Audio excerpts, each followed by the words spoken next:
saluée par la critique, mais encore trop méconnue du grand public. À 44 ans, Bénédicte Martin n'est pas une autrice comme les autres.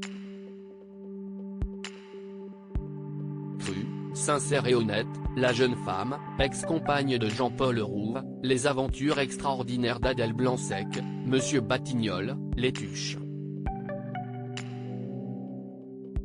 S'est fait un nom sur la scène littéraire depuis le début des années 2000 grâce à de nombreux romans, des articles et des collaborations prestigieuses comme celle avec Frédéric Beigbeder.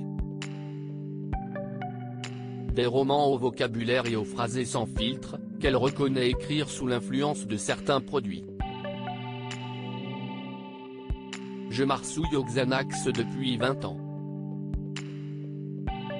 Si est une béquille. Après avoir essayé beaucoup de trucs, le Xanax est finalement ce qui me convient le mieux. Beaucoup picolent pour écrire.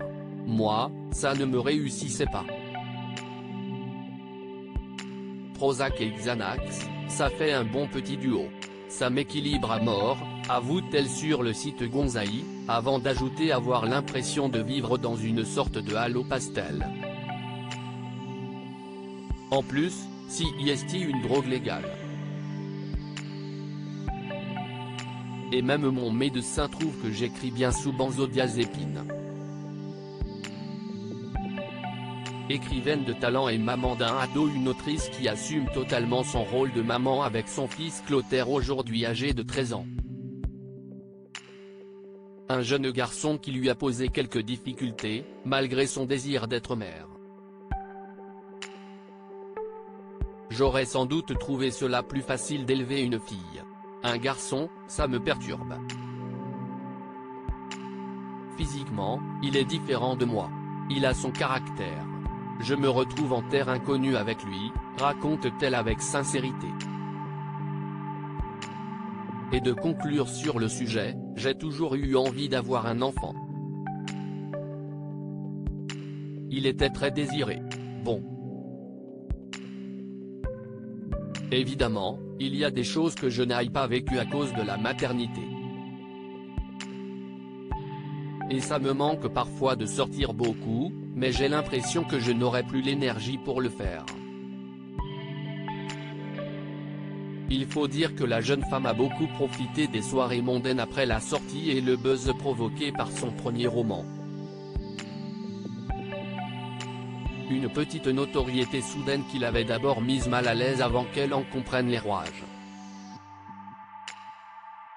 J'ai compris que je ne pouvais plus faire marche arrière.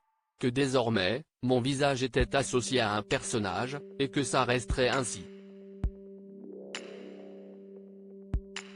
Mais j'ai aussi vite compris que cette notoriété ne s'étendait pas au-delà de Paris, qu'elle durait 2 mois tout au plus, et qu'un petit écrivain en chassait un autre tous les trimestres dans ce milieu. Après ça, je me suis mise en retrait, j'ai rencontré le père de mon fils, Jean-Paul Rouve, et j'ai arrêté de sortir, explique-t-elle. Aujourd'hui, celle qui se faisait traiter de pète après un passage commenté chez Thierry Ardisson et la couverture de son premier roman où on voyait sa jupe relevée n'est plus en couple avec Jean-Paul Rouve mais continue de faire la une des médias. Il y a quelques semaines, elle a fait partie des femmes révélant une agression sexuelle de Patrick Poivre d'Arvor.